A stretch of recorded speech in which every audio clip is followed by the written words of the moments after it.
Hey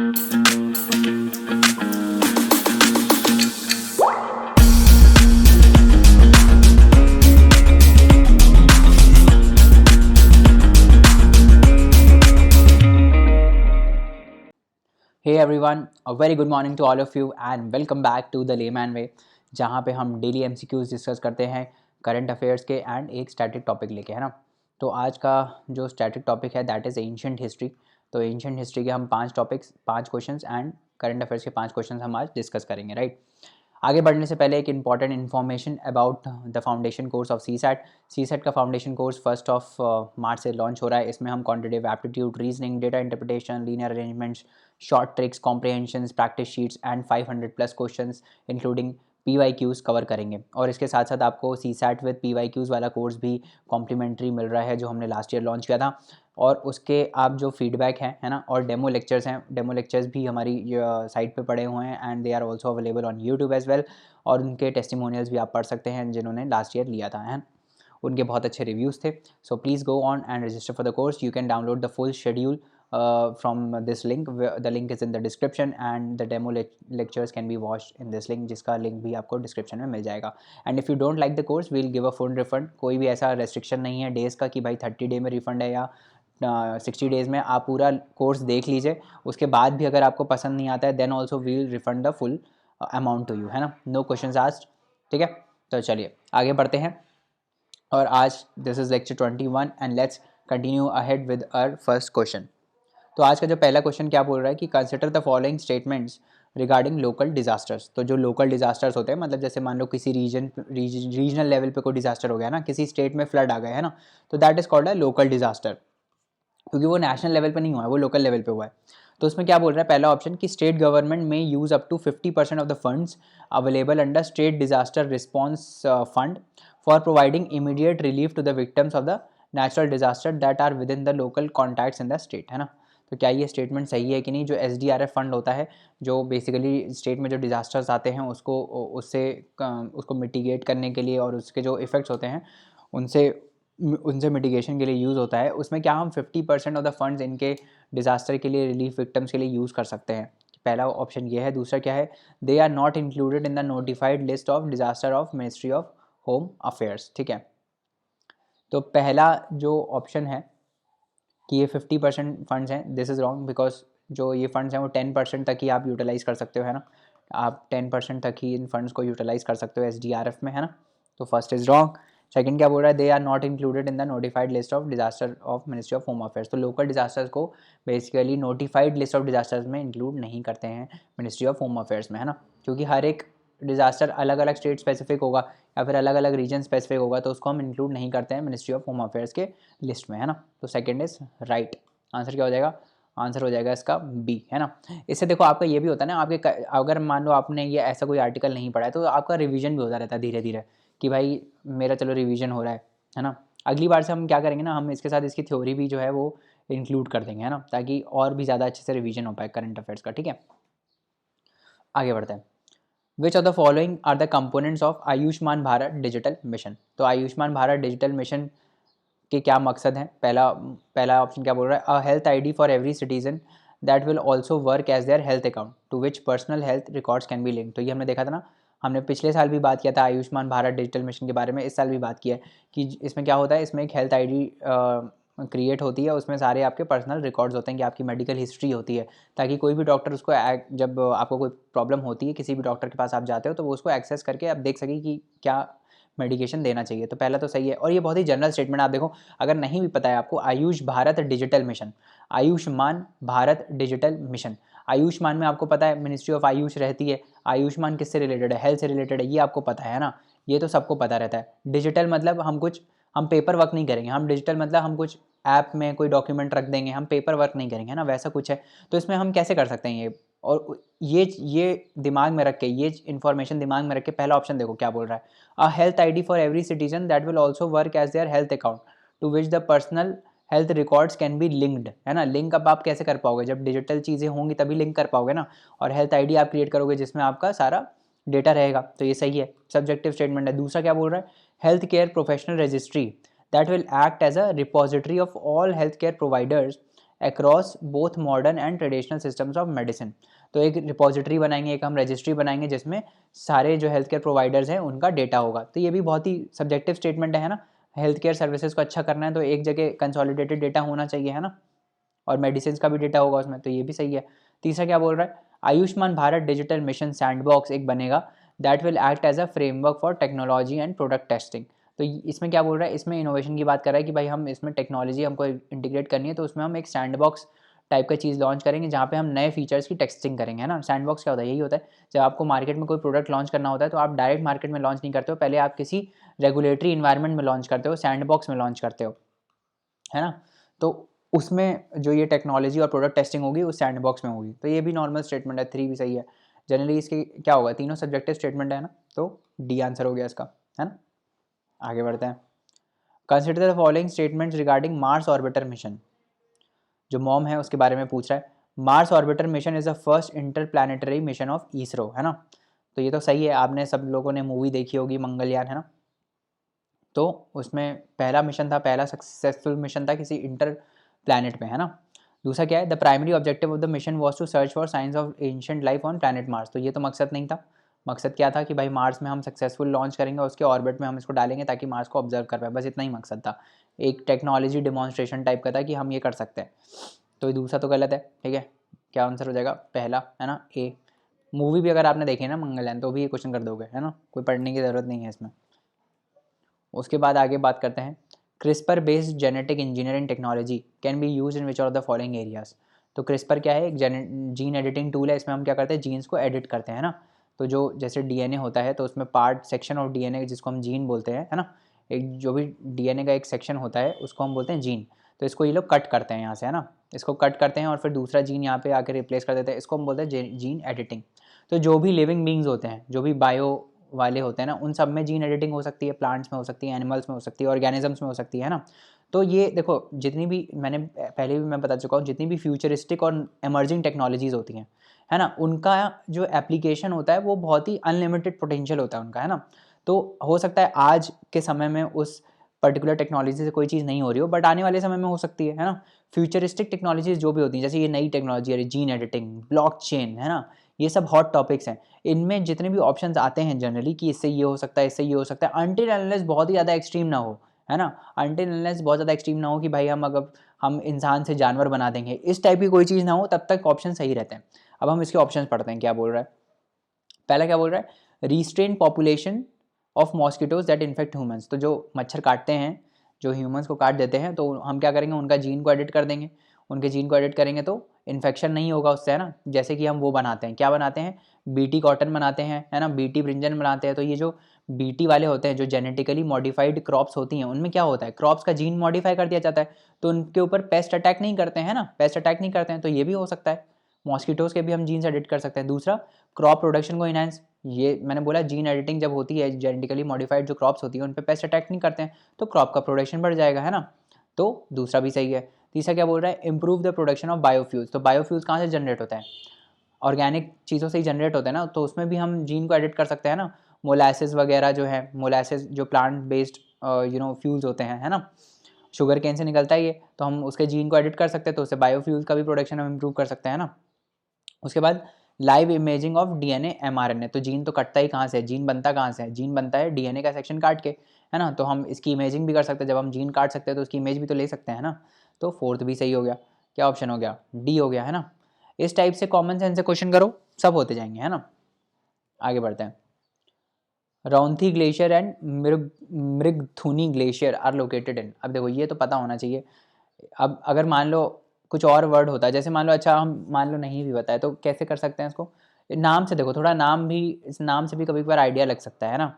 Raunthi और मृगथुनी, है ना, रौंथी और मृगथुनी, इस टाइप के नाम कहाँ पर हो सकते हैं, उत्तराखंड, अरुणाचल प्रदेश, अच्छा अरुणाचल प्रदेश, लद्दाख या सिक्किम। तो अरुणाचल प्रदेश में तो थोड़े, अरुणाचल प्रदेश, लद्दाख, सिक्किम, ये तीनों नॉर्थ ईस्ट के स्टेट्स हैं, है ना, ये तीनों ही नॉर्थ ईस्ट के स्टेट्स हैं। Sorry sorry sorry sorry, Ladakh को छोड़ के, लद्दाख को छोड़ के ये अरुणाचल प्रदेश और सिक्किम, ये दोनों नॉर्थ ईस्ट के हैं, है ना। तो ये नॉर्थ ईस्ट का नाम लग रहा है क्या, नॉर्थ ईस्ट जैसा नाम तो नहीं लग रहा, मृगथुनी, रौंथी, ऐसा नाम तो नहीं होता है ना, वहाँ पे तो अलग से नाम होते हैं। और फिर बचा लद्दाख और उत्तराखंड, है ना। तो लद्दाख में कैसे नाम होते हैं, इस टाइप से थोड़ा आप वो कर सकते हो। वैसे मेरे को तो मालूम है कि ये मृगथुनी ग्लेशियर कहाँ का है, रौंथी तो नहीं मालूम, बट मृगथुनी जो है वो उत्तराखंड का है ना। यहाँ से रिवर निकलती है, रिवर का नाम बताओ। मृगथुनी ग्लेशियर से कौन सी रिवर निकलती है, पीरदा रिवर, है ना, जो कि उत्तराखंड में बहती है। तो उससे रिलेटेड ये क्वेश्चन है ना। तो एक भी कोई मालूम है तो आप कर पाओगे इसको, है ना। तो मृगथुनी ग्लेशियर जो है वो कहाँ पर है, उत्तराखंड में, ठीक है। तो ये आपको याद रखना है, इसका ऑप्शन है ए। बट मैं आपको वो बता रहा हूँ वे ऑफ थिंकिंग कैसा है कि मान लो अगर नहीं भी मालूम है ना, कभी कभार ऐसे क्वेश्चन तो ऐसे भी हो जाते हैं, नाम से देख के भी हो जाते हैं। अब नाम मान लो ऐसा कुछ होता, कोई सदर्न नेम होता है यहाँ पे मान लो, है ना, कोई सदर्न नेम होता, अन्नामलाई, मुद्दुतुरई, इस टाइप से कोई नाम होता है ना, और यहाँ पे कोई सदर्न स्टेट होता और बाकी तीनों नॉर्दर्न स्टेट्स होते, तो आप मार सकते थे वो सदर्न स्टेट्स, है ना, वो सदर्न स्टेट मार सकते थे। तो इस टाइप से वे ऑफ थिंकिंग बता रहा हूँ, ऐसे सोच सकते हो, है ना। आगे बढ़ते हैं। With reference to the religious history of India consider the following statements. पहला क्या बोल रहा है, Sautrantika and Sammitiya were the sects of Jainism. तो यहाँ से एंशियंट हिस्ट्री चालू हो गया। Sautrantika and Sammitiya were the sects of Jainism. देखो, एंशियंट हिस्ट्री में जैनिज्म और बुद्धिज़्म बहुत ज़्यादा इंपॉर्टेंट है, ये मैंने बहुत बार बोलता रहता हूँ और अभी भी बोलूँगा। जैनिज्म और बुद्धिज़्म अच्छे से पढ़ लो, पूरा पूरा एंशियंट हिस्ट्री नहीं भी पढ़ पा रहे हो तो जैनिज्म, बुद्धिज़्म और ये जो मेजर एम्पायर्स है ना, गुप्ता, हर्षवर्धना, विजयनगरा, है ना, दिल्ली सल्तनत, है ना, और इंडस वैली सिविलाइजेशन, ये सब चीज़ें बहुत इंपॉर्टेंट है, कम से कम इतना पढ़ लो अच्छे से, है ना।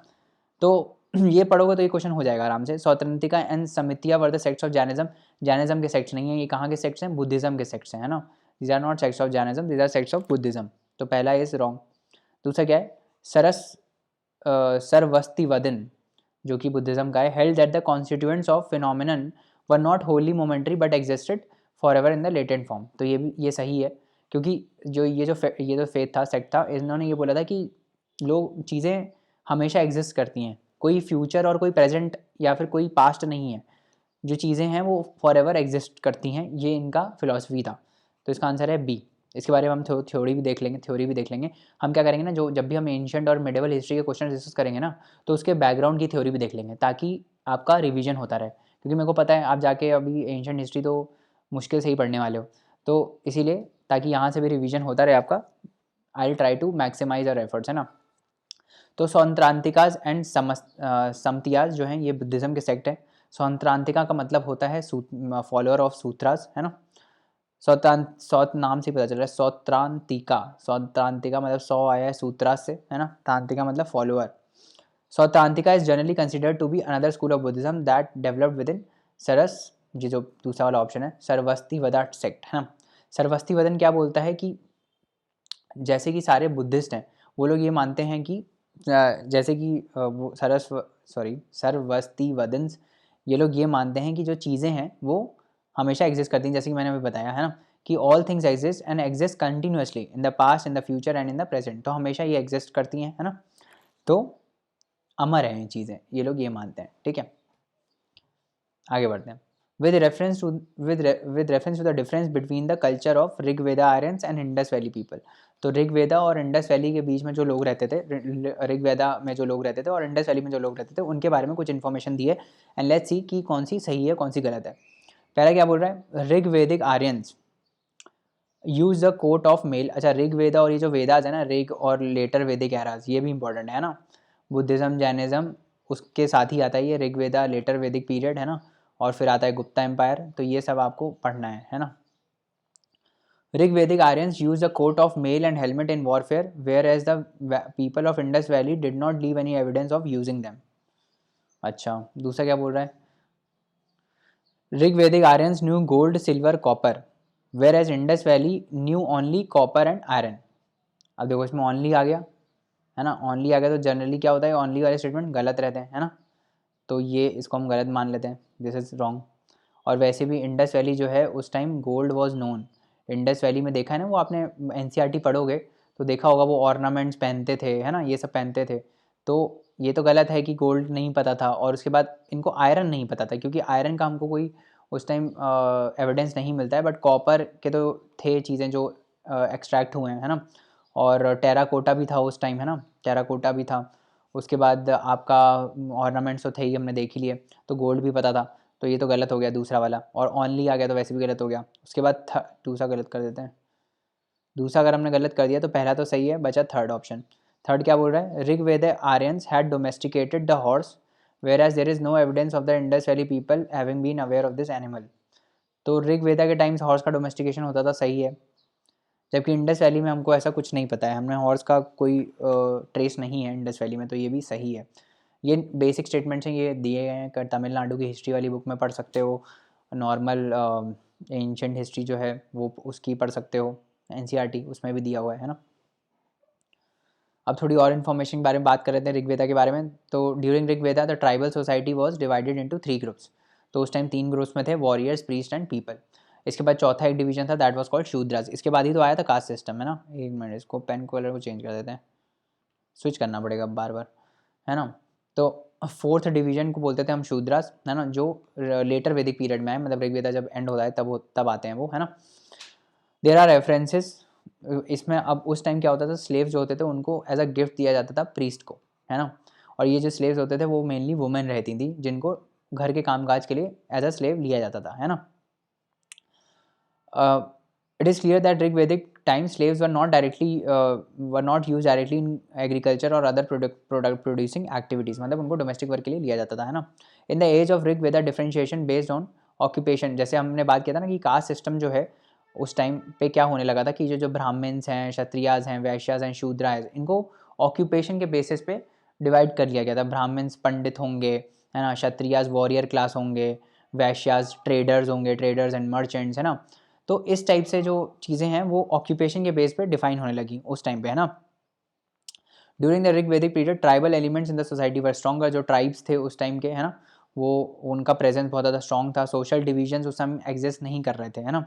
And the social division based on collection of taxes और accumulation of landed property were absent, मतलब जैसे आप पढ़ोगे अगर सोशियोलॉजी वगैरह भी पढ़ते हो तो उसमें आपको पता होगा कि फ्यूडल सिस्टम आया था, है ना, कि भाई सबसे पहले लोग प्रिमिटिव थे, मतलब लोगों के पास कुछ नहीं था, है ना। फिर कुछ लोगों के पास कुछ लोगों ने लैंड ऑक्यूपाई कर लिया, है ना, तो वो थोड़े ऊपर हो गए सोसाइटी में, है ना।